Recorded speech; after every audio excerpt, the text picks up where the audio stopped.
අයිබෝවන් දරුවනේ අපොස සාමාන්‍ය පෙළ විභාගයට පෙනී සිටින දූදරුවන් ඔගොල්ලෝ හැමෝටම විද්‍යා විෂය යටතේ ඒ යටතේ තියෙන භෞතික විද්‍යාව කොටසේ ඒ ආශ්‍රිතව මා විසින් සකසපු කෙටි සටහන් ග්‍රන්ථයේ ඒ එක් පාඩම ආශ්‍රිතයෙන් ලබා දීලා තියෙන ප්‍රශ්න වලට විග්‍රහයන් ඉදිරිපත් කරන වීඩියෝ මාලාවේ පළමු වීඩියෝ මාලාව මේ විදිහට ඔයගලන්ට ඉදිරිපත් කරනු ලබනවා.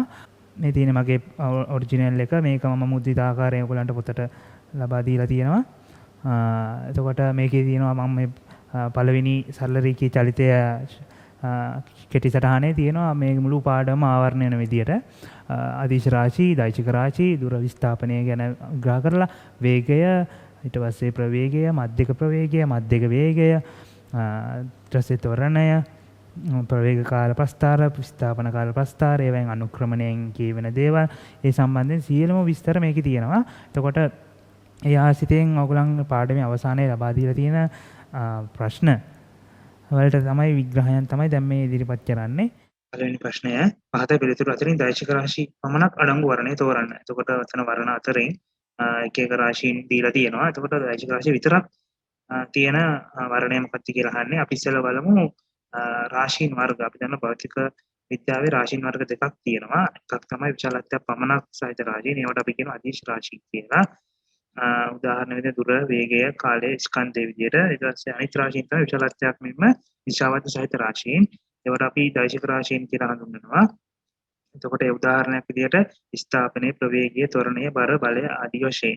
එතකොට මෙතන තියෙන වර්ණ හතරෙන් පළමු වර්ණය, දෙවන වර්ණය, තුන්වන වර්ණය, හතරවන වර්ණය අතරින් දෛශික රාශිය පමණක් අඩංගු වර්ණය වෙන්නේ හතරවෙනි වර්ණය. අපි තව උදාහරණ කිහිපයක් බලමු. දෛශික රාශීන් එනම් විශාලත්වය සහ දිශාවක් සහිත රාශීන් සහ විශාලත්වය පමණක් සහිත අදිශ රාශීන් පිළිබඳ උදාහරණ කිහිපයක් අපි සලකලා බලමු. මෙතනින් ගත්තොත් දුර අදිශ රාශියක්, විස්ථාපනයේ දෛශික රාශියක්, ප්‍රවේගය විශාලත්වය දිශාවක තියෙන නිසා දෛශික, කාලය විශාලත්වයක් විතරයි අදිශ, ත්වරණයේ දෛශිකයක්, වේගය අදිශයක්, ස්කන්ධය විශාලත්වයක් විතරයි අදිශයක්, මන්දන විශාලත්වයක් දිශාවක් තියෙන දෛශිකයක්, පීඩනය අදිශ රාශියක්, බර දෛශිකයක්, කාර්ය අදිශයක්, බලයේ විශාලත්වයක් දිශාවක් තියෙනවා දෛශික, ශක්තිය අදිශ රාශියක් විශාලත්වයක් විතරයි, ජවේශමය අදිශ රාශියක්, ගම්මිතා විශාලත්වයක් දිශාවක් තියෙන නිසා දෛශික, ආවේගය දෛශික, විද්‍යුත් ධාරාව අදිශ බලපූර්ණයේ දෛශික රාශියක්, විද්‍යුත් විභවය අදිශ රාශියක්. ඒ ආදී විදිහට අපිට උදාහරණ කිහිපයක් සලකලා බලන්න පුළුවන්. ඊළඟට දෙවන ගැටලුව වස්තුවක් ලක්ෂ දෙකක් අතර ගමන් කිරීමේදී එම ලක්ෂ දෙක අතර කෙටිම දුර දිශාවත් සමග ඉදිරිපත් කිරීම කුමන නමකින් හැඳින්වේද? එම රාශිය මන්වල ලබන සම්මත ඒකකය කුමක්ද? හරි. එතනදී A සහ B මලක් ඔයගලන්ට පේන්න තියෙනවා. ඒතකොට සමනලයක් ඉන්නවා. එතනදී අපි බැලුවොත් නම සමනලයා ගමන් කරන කිසි මාර්ගයක් තියෙනවා A මලේ ඉදිරියට B මල දක්වා. ඒකට මේ මාර්ගය ඔන්න ඔය විදිහට නිල් පාටින් ලකුණු කරලා පෙන්නුවොත් A සහ B ටම රතු පාට ඉරකින් වань ලකුණු කරලා පෙන්නුවොත් එතකොට ඒ රතු පාට ඉර A සහ B අතර තියෙන ඍජු මාර්ගය යම්කිසි දිශාවක් එක්ක ඉදිරිපත් කරනවා නම් එතනදී අපි අංශක 30යි කියලා අරගෙන තියෙනවා. අන්න එහෙම දිශාවක් එක්ක ඉදිරිපත් කරනවා නම් කියන්නේ යම්කිසි වස්තුවක් වාගේ කෙටිම දුර දිශාවත් එක්ක ඉදිරිපත් කරනවා අපි ඒකට කියනවා විස්ථාපනය කියලා. එතකොට මෙතන ඔන්නෝම ආරම්භක ලක්ෂ්‍ය, අවසාන ලක්ෂ්‍ය. එතකොට වස්තුවක් ලක්ෂ දෙකක් අතර ගමන් කිරීමේදී ගෙවා යන සම්පූර්ණ දිග ප්‍රමාණය දුර කියලා හඳුන්වනවා. ඒක අපි මීටර වලින් මනින්නේ. එතකොට මෙතන නිල් පාට කඩේකින් පෙන්නන්නේ දුර. ඊට පස්සේ වස්තුවක් ලක්ෂ දෙකක් අතර ගමන් කිරීමේදී ලක්ෂ දෙක අතර කෙටිම දුර දිශාවත් සමග ඉදිරිපත් කිරීම විස්ථාපනය නමින් හැඳින්වේ. විස්ථාපනය මෙන්න ජාත්‍යන්තර සම්මත ඒකකය මීටර. ඒතකොට රතු පාටින් තියෙන්නේ වස්තු දෙක අතර තියෙන කෙටිම දුර. ආරම්භ ලක්ෂ්‍යත් අවසාන ලක්ෂ්‍යත් අතර තියෙන කෙටිම දුරට තමයි විස්ථාපනය කියලා අපි හඳුන්වන්නේ. ඒකට පිළිතුර වෙන්නේ පිළිතුර 3. ඊළඟට අපි තුන්වන වර්ණයට යමු. තුන්වන ප්‍රශ්නයට තිරස් සමතලා බිමක ගෝල් දේශීය පප්පගම පිහිටයි. එදපප්පා නිවසේ සිට නැගෙනහිරින් කිලෝමීටර් 3ක් දුරින් රෝම සොල්දාදුවන් කඳවුරක් පිහිටන අතර රෝම කඳවුරට උතුරින් කිලෝමීටර් 4ක් දුරින් මැජික් කාරිස්ටේ සෑදීමට අවශ්‍ය ශාකය පිහිටයි. එදපප්පා සරල රේඛීය මාර්ගයක් ඔස්සේ නිවසේ සිට ශාකය වෙත ගමන් කළේ නම් එදපප්පාගේ සිදු වූ විස්ථාපනයත් ඒ සඳහා මිනිත්තු 30ක් ගත වූයේ නම් එදපප්පාගේ ප්‍රවේගයේ පිළිවෙලින් දැක්වෙන්නේ කුමන වර්ණයේද? ඒකට ගාන ඉස්සලා තේරුම් ගන්න. එතන එදපප්පාගේ විස්ථාපනයයි ආපහු ඒ එදපප්පාගේ ප්‍රවේගයයි අහන්නේ. එතකොට මෙතනදී ඔන්නෝම පප්පගම තියෙනවා විදපප ඔතන ඉන්නවා. එතකොට රෝම සෝල්දාන කඳවුර තියෙනවා අර කැලේ තියෙනවා. එතකොට ඔන්න රෝම කඳවුර තියෙන්නේ පප්පගම ඉඳන් නැගෙනහිරට කිලෝමීටර් 3ක් දුරින්. ඊට පස්සේ රෝම කඳවුරට උතුරින් කිලෝමීටර් 4ක් දුරින් තමයි කැලේ තියෙන්නේ.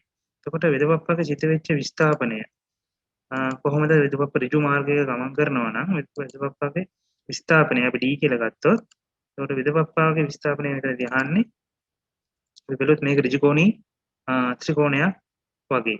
එතකොට අපි දන්නවා ඍජුකෝණී ත්‍රිකෝණයක විස්ථාපනය D මෙතන ගන්න තියෙන හරියට කර්ණය හොයනවා වගේ නේ.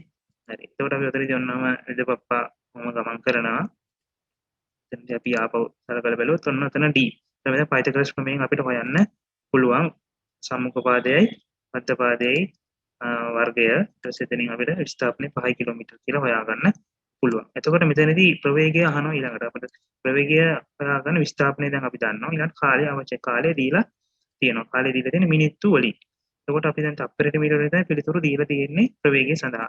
එතකොට අපි කිලෝමීටර් මීටර කරගන්න ඕනි. මිනිත්තු තප්පර කරගන්න ඕනේ. එතකොට කිලෝමීටර් මීටර කරගන්න අපි දන්නවා කිලෝමීටරයකට මීටර 1000යි.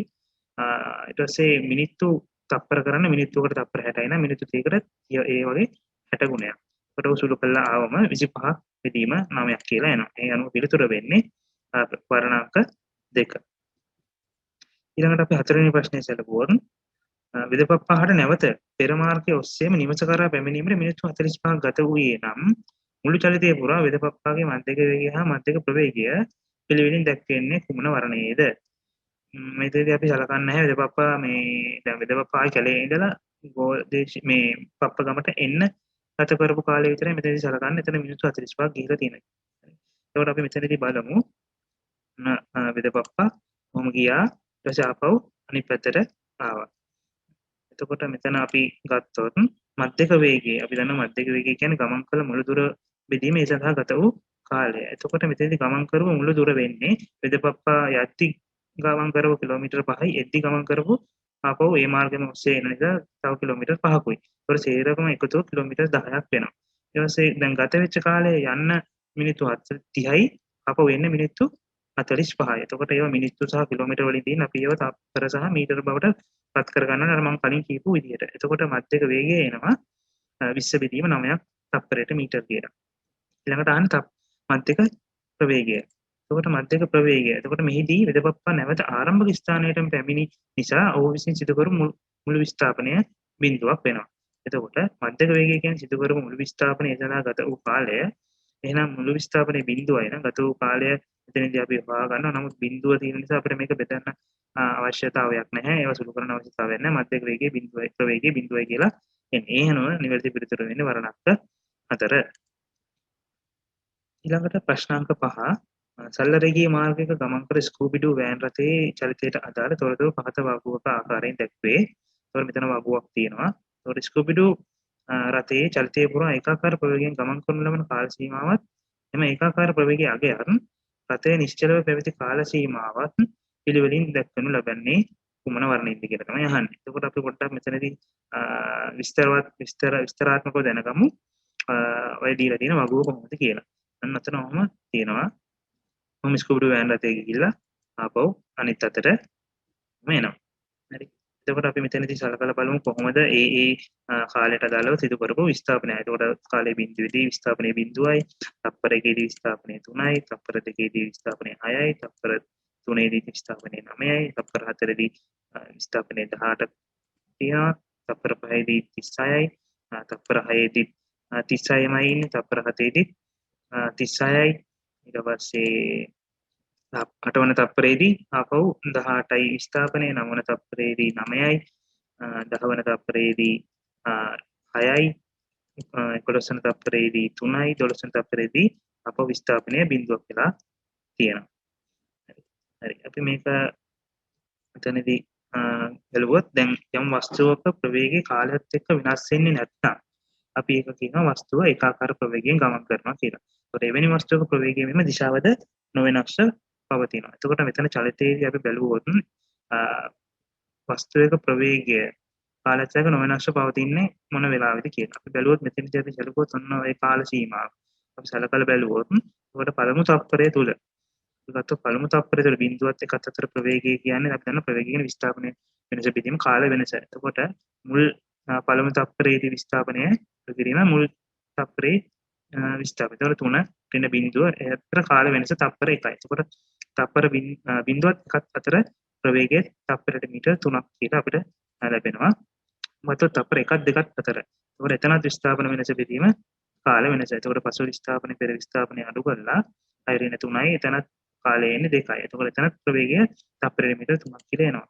ඊට පස්සේ මෙතන ගත්තොත් 2ක් 3ක් අතර ප්‍රවේගය. එතකොට එතන විස්ථාපන වෙනස සහ කාල වෙනස අතරින් එන්නේ තප්පරයට මීටර් 3යි කියලා. එතකොට බැලුවොත් බිඳුවේ ඉඳලා තුන්වන තප්පරය වෙනකම්ම එකම ප්‍රවේගයෙන් තමයි ගිහිල්ලා තියෙන්නේ. එහෙනම් කියන්නේ ප්‍රවේගය වෙනස් වෙලා නැහැ. එහෙනම් ඒක ඒකාකාර ප්‍රවේගයෙන් චලිත වෙලා තියෙනවා.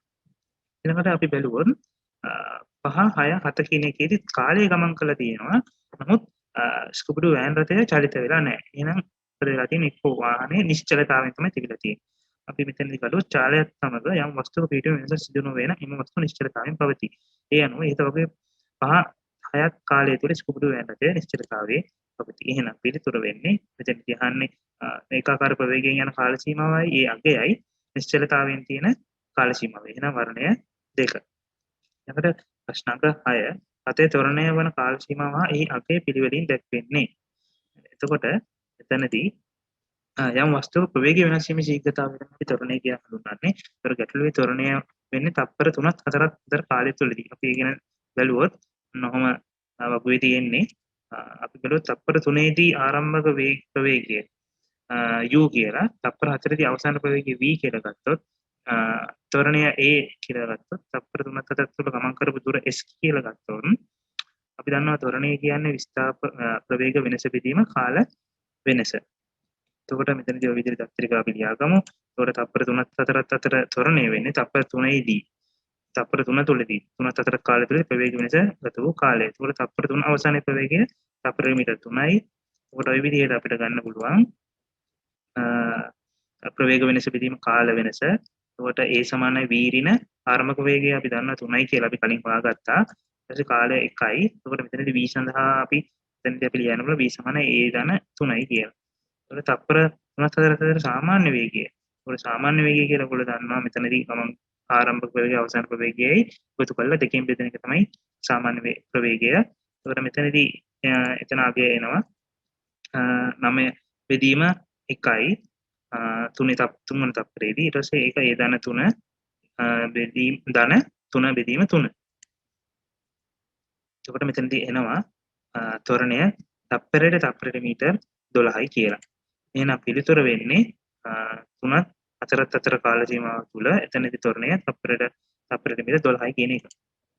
ඊළඟට 7 වන ප්‍රශ්නය ඔලිම්පික් මීටර් 100 අවසාන තරගයක ප්‍රථම ස්ථානයේ දිනාගත් හුසේන් බෝල්ට්ගේ විස්ථාපන කාල ප්‍රස්ථාරය දැක්කෙනවා. ඒකට ඔය තියෙන්නේ මීටර් 100ක දුරක් පතන පෙන්වලා දෙන විස්ථාපනය ඒ සඳහා ගත වෙච්ච කාලය කාල අක්ෂයෙන් ලකුණු කරලා තියෙනවා. ඒක ප්‍රස්ථාරය යන හුසේන් බෝල්ට්ගේ ප්‍රවේගය පැයට කිලෝමීටර වලින් සොයන්න.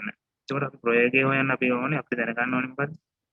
විස්ථාපනයේ කාලය. හරි අපි බලමු මේ තියෙන මේ වගේ සරල අවස්ථාවක් දාමන තරංගයක්. එතකොට අපි ආසන්න වශයෙන් අපි ගත්තත් එතන තප්පර 10කදී තමයි එතන මේ මීටර් 100 දුවන්නේ කියලා. ඔයගොල්ලන් සුළු කිරීමේ පහසුවට එතන තප්පර 10 කියලා ඔයගොල්ලන්ට ගන්න කියලා එතන මේ ප්‍රස්ථාරය දීලා තියෙනවා. එතකොට මම 0.100යි මම දුර මේ තියෙනවා. එතකොට මම තප්පර 9කදී අපි තප්පර 9කදී අවසන් කරනවා කියලා හිතුවොත් කාලය මම දුවනවා. අපි ආපහු සරකලා බැලුවොත් මෙහා දැන් කොහොමද දුවනවා කියලා. ඊට පස්සේ මෙතන අපිට සලකන්න පුළුවන් ප්‍රවේගය දැන් විස්ථාපනය බෙදීම කාලය. එතකොට මෙතන විස්ථාපනය වෙන්නේ මීටර් 100යි. එතකොට පැයට කිලෝමීටර වලින් හොයන්න කියන්නේ. එහෙනම් අපිට මීටර් කිලෝමීටර කරගන්න ඕනේ. එහෙනම් අපි මීටර් කිලෝමීටර ගන්න 1000න් බෙදන්න ඕනේ. එතකොට කාලය තප්පර අහන්නේ පැයට කිලෝමීටර. එහෙනම් පැය වලට පරිවර්තනය කරගන්න ඕනේ. එතකොට අපි තප්පර පැය කරන් 3600න් බෙදන්න ඕනේ. එතකොට මෙතනදී සුළු කරාම උත්තරය බිඳු කැපිලා අපිට පිළිතුර එනවා පැයට කිලෝමීටර 40යි කියලා. එන වර්ණය 3. ඊට පස්සේ 8 වන වර්ණය ප්‍රශ්නයක් සැලකුවොත් P හා Q වස්තු දෙක චලිතයේ සම්බන්ධ ප්‍රවේග කාල ප්‍රස්ථාරයේ පහත දැක්වේ. මේ ප්‍රස්ථාරයේ ඇතුළෙන් ලබාගත් තොරතුරු අතරින් නිවැරදි වර්ණය කුමක්ද? ඒතර ඔය විදිහට ප්‍රස්ථාරයේ තියෙනවා. ඒතර ප්‍රස්ථාරයේ තියා සැලකිල්ලෙන් ඔයගොල්ලෝ බලන්න. ඒතර ඒකට අදාළ වර්ණ ටිකක් තියෙනවා. ඒතකොට මේකෙන් ගන්න පුළුවන් තොරතුරු මොනවද? සහ ඒ තොරතුරු නිවැරදි මොන ප්‍රකාශනයෙන් දැක්වෙන්නේ කියලා තමයි අහන්නේ. හරි. ඉතින් අපි හිතමු P කියලා නම් වාහනයක් තියෙනවා කියලා. ඊට පස්සේ P රථයේ අදාළව ප්‍රස්ථාරය අනුව P රථයේ නිශ්චලතාවයෙන් ගමන් ආරම්භ කර ඇති අතර Q රථයට ආරම්භක ප්‍රවේගය තියෙනවා. ඒකට ප්‍රවේග කාල ප්‍රස්ථාරක කියන්නේ යම්කිසි වස්තුවක ප්‍රවේගී කාලාත්මක විචලන ආකාරයේ ප්‍රස්ථාරගත කරනවා තමයි ප්‍රවේග කාල ප්‍රස්ථාරය ලැබෙන්නේ. එතකොට මෙතනදී P රථයේ බලන්න කාලයේ බිඳුවේදී යාගේ ප්‍රවේගය බිඳුව. එහෙනම් ප්‍රවේග බිඳුවක නිශ්චලතාවය. එහෙනම් මෙයා ආරම්භයේදී එතන නිශ්චලතාවය තමයි ගමන් ආරම්භ කරලා තියෙන්නේ. එතකොට Q රථය ගත්තොත් නිල් පාටින් දැක්වෙන්නේ. එතකොට එයා කාලයේ බිඳුවේදී එයාට යම්කිසි ප්‍රවේගයක් තියෙනවා. මෙතනට අගය අනුව තප්පරයට මෙතන දෙකක ප්‍රවේගයක් තියෙනවා. අපි ඉස්සෙල්ලා P රථයේ චලිතය ගැන සලකලා බැලුවොත් මෙතන ඔන්නම මුලින්ම බිඳුවෙන් තමයි ආරම්භ කරන්නේ. ඔන්න ඔය විදිහට ගමන් කරනවා. ඊපස්සේ එයා ගමන් කළා බලන්න මෙතන තප්පර 20 තප්පර 15යි. ඒතකොට P රථයට අදාළව තප්පර 15ක කාලයක් තුල එයා තප්පරයට මීටර් 10ක් ළඟා කර ගන්නවා තප්පර 15කදී. ඊට පස්සේ Q රථයත් එයාට ආරම්භක ප්‍රවේගය තියෙනවා. එතකොට Q රථය ආරම්භක ප්‍රවේගයකින් තමයි එයා පටන් ගන්නෙ. එයා ගිහිල්ලා ඔය විදිහට තප්පර 20කදී එයා එයාගේ චලිතය සිද්ධ කරනවා. ඊට පස්සේ P හා Q ප්‍රස්ථාරවල අනුක්‍රමණ හෙවත් බෑවුම පිළිබඳව සැලකීමේදී Q රථයට වඩා P රථයේ අනුක්‍රමණ හෙවත් බෑවුම වැඩි බව පෙනී යන අතර ඒ අනුව P රථයේ ත්වරණය Q රථයේ ත්වරණයට වඩා වැඩිය. එතකොට ප්‍රවේග කාල ප්‍රස්ථාරය කියන්නේ වස්තුවක ප්‍රවේගයේ කාලයත් එක්ක විචලන ආකාරය ප්‍රස්ථාරගත කරන ප්‍රවේග කාල ප්‍රස්ථාරය ලැබෙන්නේ. එතකොට ප්‍රවේග කාල ප්‍රස්ථාරයක අපිට ගන්න පුළුවන් ආරම්භක ප්‍රවේගය කොච්චරද අවසාන ප්‍රවේගය කොච්චරද ඒ වගේ දත්ත අපිට ලබා ගන්න පුළුවන්. එතකොට මෙතනදී ත්වරණය ලබා ගන්න පුළුවන් ප්‍රවේග කාල ප්‍රස්ථාරයේ අනුක්‍රමණය. එතකොට අපි අනුක්‍රමණය කියන්නේ බෑවුම වගේ. දැන් මෙතනදී වැඩි බෑවුමක් තියෙන්නේ. දැන් ඔක කන්දක් කියලා. එතකොට කන්දේ වැඩි බෑවුමක් තියෙන මෙතන P කියන රේඛාවේද Q කියන රේඛාවේද. දැන් අමාරු කන්දක් නම් බෑවුම වැඩි. එතකොට වැඩි බෑවුමක් තියෙන්නේ P. එහෙනම් අනුක්‍රමණය වැඩි. නැත්නම් බෑවුම වැඩි P එකේ. එහෙනම් P එකේ නිරූපණය වෙන රාශිය වැඩි. නැත්නම් ප්‍රවේග කාල ප්‍රස්ථාරකේ නිරූපණය වෙන අනුක්‍රමණය නිරූපණය වෙන රාශිය වැඩි P එකේ. එහෙනම් P එකේ නිරූපණය වෙන ත්වරණය. එහෙනම් ත්වරණය වැඩි Q ට වඩා P එකේ තමයි ත්වරණය වැඩි වෙන්නේ.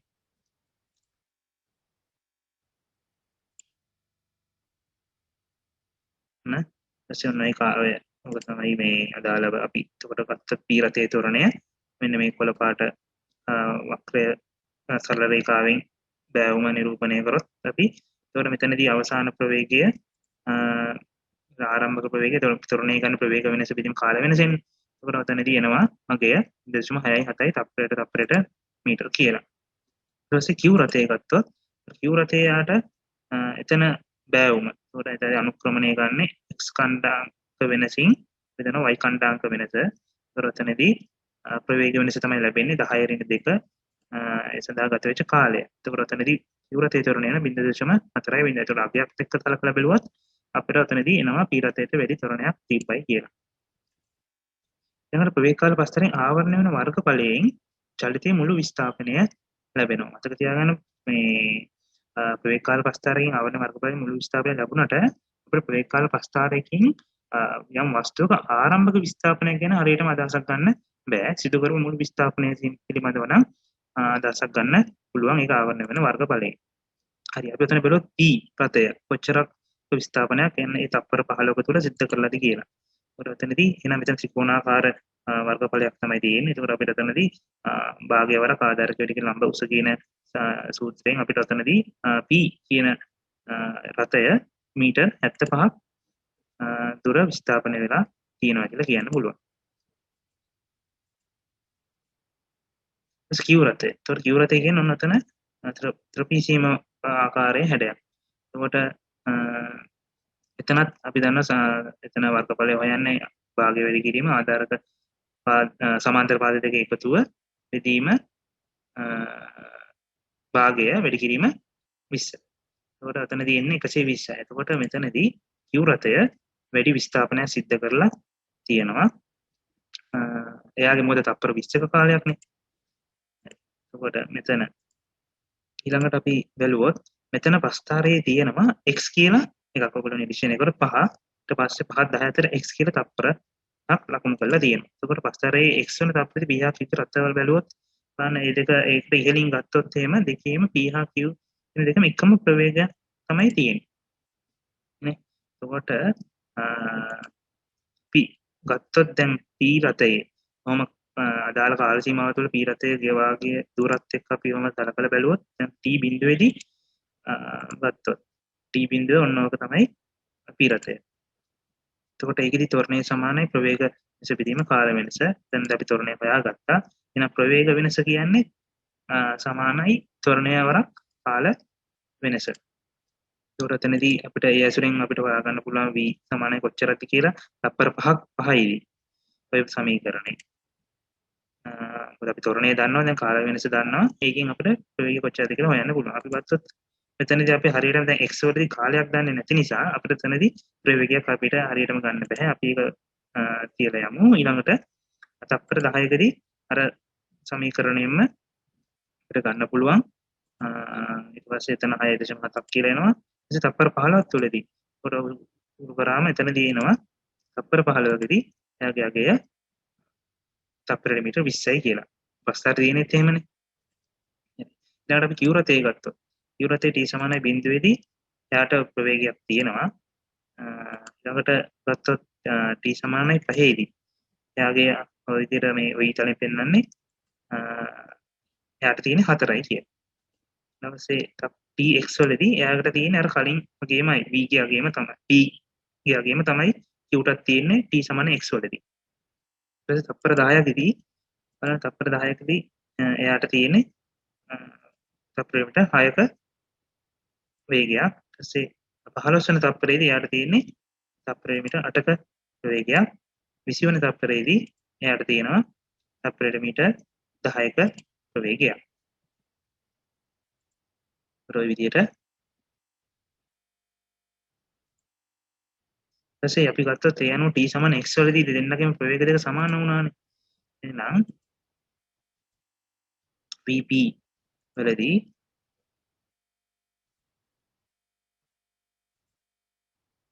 vp සහ vq සැලකුවොත් ඒ දෙන්නගේ ප්‍රවේග දෙක මොකද්ද t සමාන x වලදී සමානයි නේ. ඒකට එතන vp සහ vq සමානයි t සමානයි x වලදී. ඊළඟට අපි ගත්තොත් ප්‍රස්ථාරය අවර මුළු වර්ගඵලයෙන් වස්තු සිදු කරපු මුළු විස්ථාපන නිරූපණය වෙනවා කියලා මම ඉස්සෙල්ලා කිව්වා. දැන් මෙතනදී එතකොට බලුවොත් අපි මෙහා ගමන් කරපු විස්ථාපනය කොච්චරද කියලා. මෙතනදී පළමු තප්පර 5 තුල එයාගේ විස්ථාපනය කොච්චරද? ගත්තොත් අර මෙතන වර්ගඵලය ගත්තොත් ඔය මෙතන පාට වෙන පොඩි ත්‍රිකෝණ කෑල්ලෙන් එතන එනවා 8.5ක් කියලා.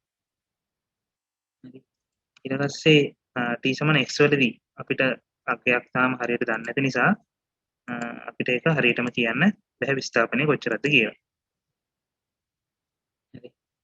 ඊළඟට අපි ගත්තොත් t සමානයි අපි ඒක කිව්වොත් දැන් නොදන්නා විස්ථාපනයෙන් අපි ඒක dx කියලා කියමු. අපි t සමානයි 10 දී කොච්චරද කියලා බැලුවොත් ඒකට ඔන්න ඔය පාට වෙන කොටස ඒකේ වර්ගඵලයෙන් අපිට ඒ t සමාන 10 දී ඒ වාගේ විස්ථාපනය කොච්චරද කියලා ලැබෙනවා. එතන එනවා 34ක් කියලා.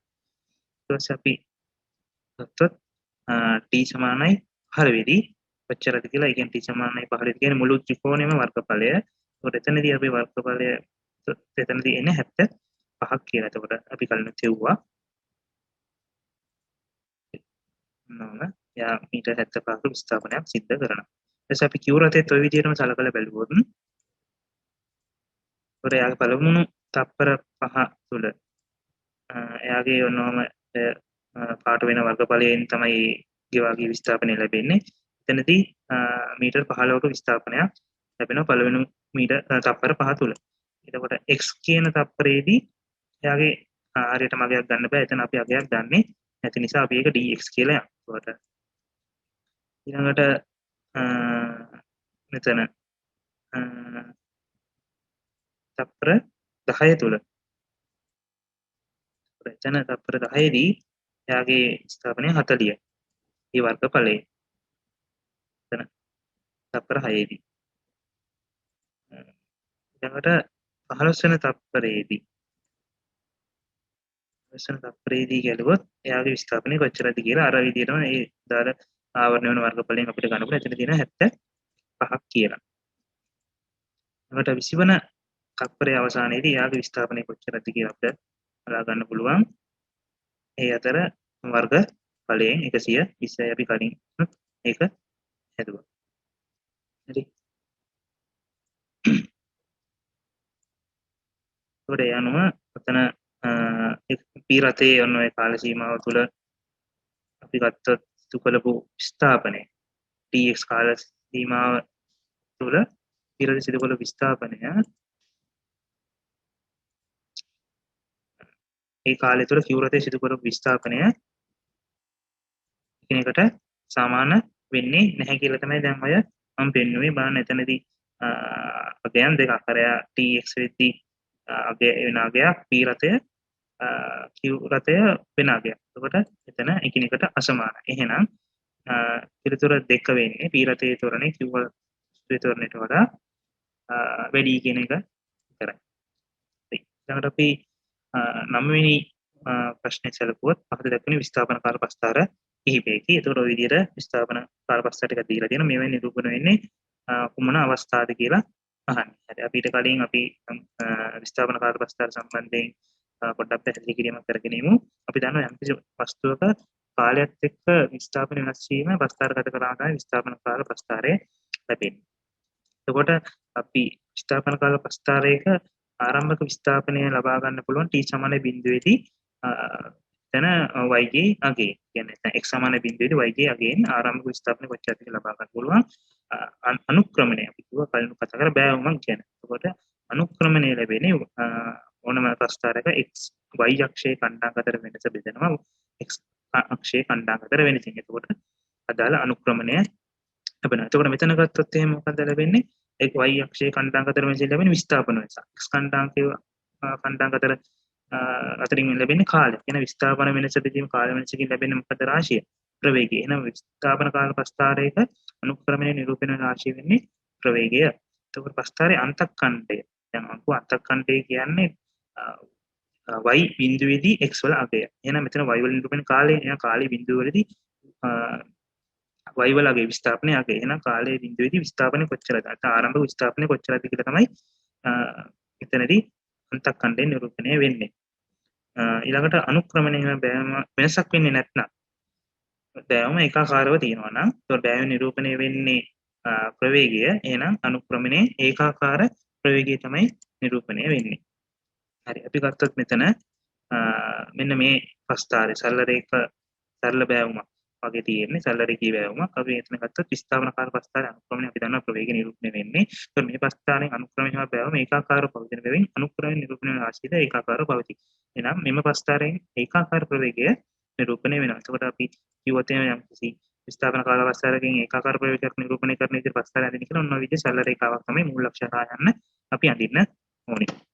ඊළඟට මෙතන. ඒතකොට මේ ප්‍රස්ථාරයේ අනුක්‍රමණය හා බෑවුමක් දක්වන්නට ලැබෙන්නේ නැහැ. ඒතකොට මෙතන බෑවුමක් නැහැනේ.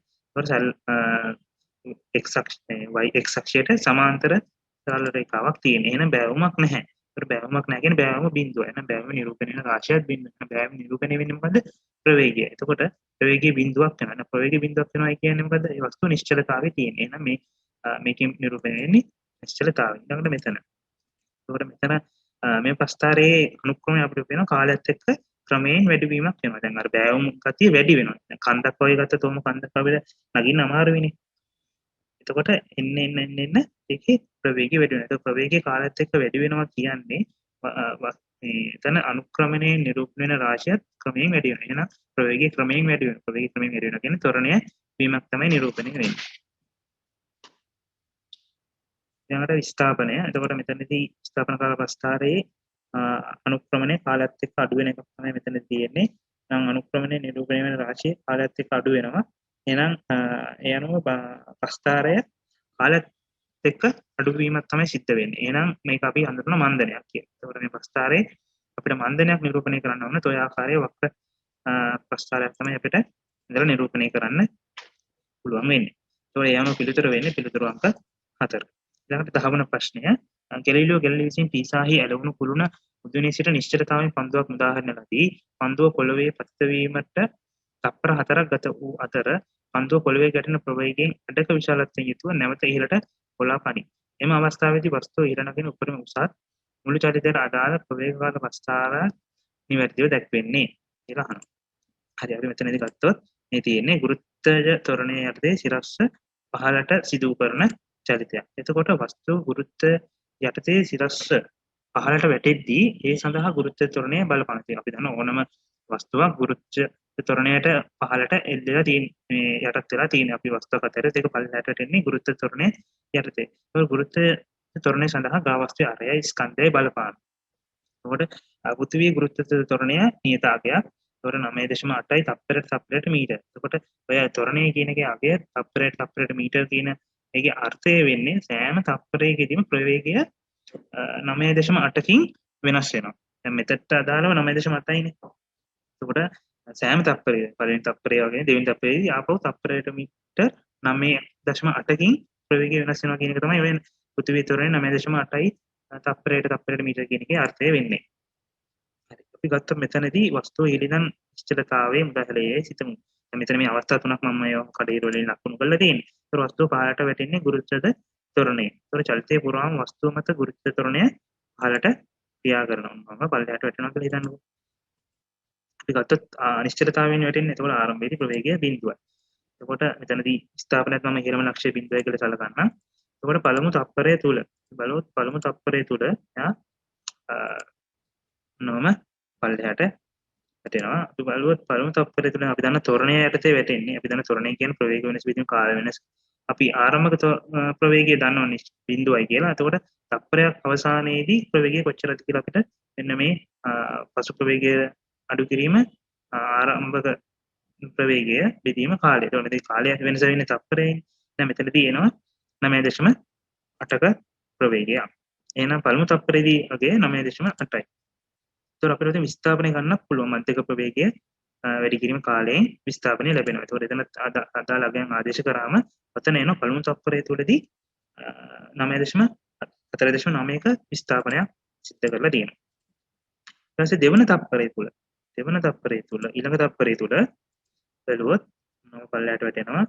ඒකට ඒකේ දැන් වැටෙන්නේ තාර කාලෙන් ගුරුත්ව ත්වරණය යටතේමයි. දැන් අපි ගත්ත දෙවන තප්පරය තුල ඒක වැටෙන්නේ 19.6යි තප්පරයට මීටර කගයක් දෙවන තප්පරයේ අවසානයේදී ඒ වස්තුවේ ප්‍රවේගය අයත් කර ගන්නවා. ඒතර එතනත් අපිට ගන්න පුළුවන් දෙවන තප්පරයේදී කොච්චර විස්ථාපනයක් පහළට ගෙල්ලද කියලා. ඒක බලන්න පළවෙනි තප්පරය තුලදී 4.9ක් සිද්ධ වෙලා තියෙනවා. දෙවෙනි තප්පරයේදී 14.7. එතකොට මේ වැඩි අගයක් දෙවන තප්පරය තුලදී පහළට වැටිලා තියෙනවා. මම ගත්තත් අපි තුන්වන තප්පරය තුලදී කොච්චරක් පල්ලෙහාට වැටිලාද සහ ඒකේ අගය කොච්චරද කියලා. ඒතකොට මෙතන තර කලින් වගේම ගන්න පුළුවන් අපි උඩම ලක්ෂ්‍ය ආරම්භක ලක්ෂ්‍ය ඉඳන් ගත්තොත් සැලකුවොත් එතකොට මෙතන 29.4. බලන්න සෑම අවස්ථාවකදී සෑම තප්පරයක් පාසාම ප්‍රවේගය වෙනස් වෙලා තියෙනවා 9.8කින්. එතකොට මෙතනදී අගය 24.5ක් වෙනවා. ඒතකොට මෙතන 9.8ක් ගත්ත නිසා තමයි සාමාන්‍ය ගණන් වලදී ඔයගොල්ලන් 10 කියලා දුන්නොත් එතකොට ඉක්මනට සුළු කරන්න ඔයගොල්ලන්ට ලේසි. හරි. ඔන්නෝම ගෙල්ලියෝ මතල්ල බෝලේ ඉහළට පොළා පනිනවා. එතකොට මෙතනදී කියන්නේ අපි ගත්ත තේ උස පොළා පනින උසනේ දැන් මම අහන්නේ h කියලා. එතකොට ඔන්නෝම පල්ලෙහාට බෝලය වැටෙනවා. වැටෙන්නේ තප්පරයට මීටර 40කින් නම් පොළා පනිනවා කියන්නේ ඒකට අර්ධය. දැන් ඒකට අර්ධයකින් නේ. එහෙනම් තප්පරෙ 4කින් පහළට වැටෙනවා ඉහළට යන්නේ. ඒ වගේ අර්ධයකින් තප්පරයට මීටර 12ක ප්‍රවේගයක් තමයි ඉහළට යන්නේ. නේ. එතකොට ඉහළට යන්නේ තප්පරයට මීටර 20ක ප්‍රවේගයකින්. හරි. එතකොට මෙතන පන්දුවේ පොළවේ පතින වීමට ගතවන කාලය තප්පර 4යි. ඒතකොට විස්ථාපනය සමානයි මධ්‍යක ප්‍රවේගයේ වැඩි කිරීම කාලය. ඒතකොට ඔතනදී එනවා විස්ථාපනය පීසා කුලණයේ උස මීටර 80ක් කියලා. එහෙනම් පන්දුව පොළවේ පතිත වෙන තප්පර මීටර 40කින් වන අතර එය නැවත පොළා පනින්නේ පොළවේ ගැටෙන ප්‍රවේගයෙන් අඩක විශාලත්වයකින් එනම් තප්පරයට මීටර 20ක ප්‍රවේගයකිනි. පන්දුව එළඹෙන උපරිම උසේදී එහි වේගය බිඳ අපි දන්නවා වස්තුව කියන්නේ ඉහළට විසි කරාම ඒක ලැබෙන පොට උපරිම උසේදී ආ ප්‍රවේගය බිඳුවක් කරගන්නවා. නිකන් මොහොතකට නිශ්චල වෙනවා වගේ වෙනවා. ඒතකොට නිශ්චල වෙනකන් ප්‍රවේගය බිඳුවක් කරගන්නවා.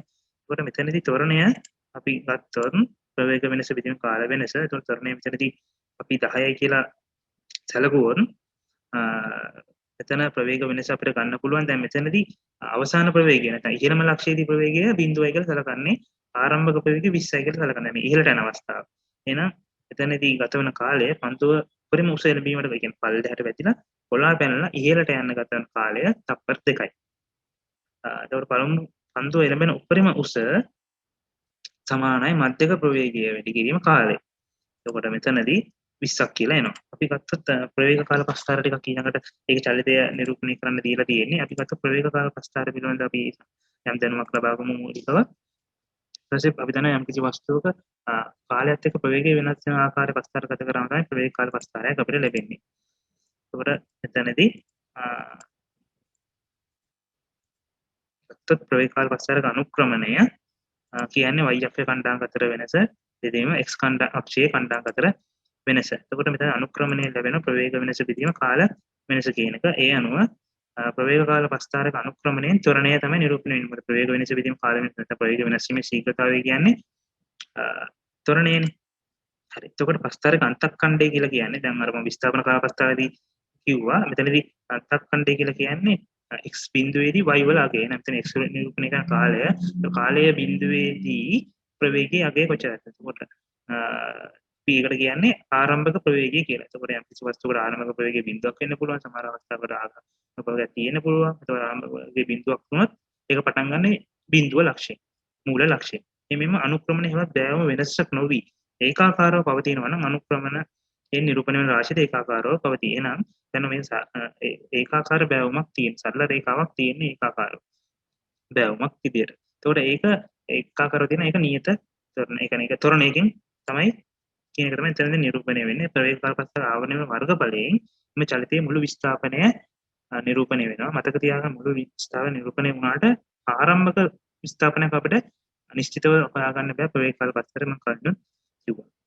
හරි. එතකොට මෙතනදී අපි සැලකුවොත් ප්‍රවේග කාල ප්‍රස්ථාරක අනුක්‍රමණයෙන් ත්වරණය නිරූපණය වේ.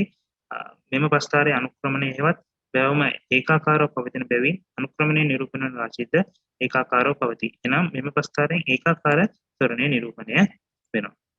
ඊළඟට මෙන්න මේ ප්‍රස්ථාරය ගත්තොත් මේ ප්‍රස්ථාරය අනුව කාලයත් එක්ක ප්‍රවේගය මොකද එන්නේ අඩු වෙලා. එනම් මන්දනය වෙලා. එතකොට මේ ප්‍රස්ථාරයේ මන්දනය තමයි නිරූපණය. උදාහරණයක් විදිහට ගත්තොත් ගුරුත්වයේ යටතේ සිරස ඉහළට ප්‍රක්ෂේපණය කරොත් මොකද එන්නේ ප්‍රවේගය අඩු වෙනවනේ. හරොත් ප්‍රවේග කාල ප්‍රස්ථාරය මෙන්න මේ ආකාරයක් ගන්න. එතකොට මෙතන ඊළඟට ගත්තොත් ප්‍රවේගය කියන්නේ දෛශික රාශියක්. එහෙනම් ධන පැත්තට වගේ ඍණ පැත්තට රාශිය මාරු වීම සිද්ධ වෙනවා. එහෙනම් විශාලත්වයක් වෙන දිශාවත් ප්‍රවේගයක් තියෙනවා. එහෙනම් මෙම ප්‍රස්ථාරයේ චලිතය සිදු වෙලා තියෙන ඍණ දිශාවට. එහෙනම් මේ ප්‍රස්ථාරයේ ඍණ දිශාවට ඒකාකාර ත්වරණයෙන් චලිත වීම නිරූපණය කරන්න ඕනේ.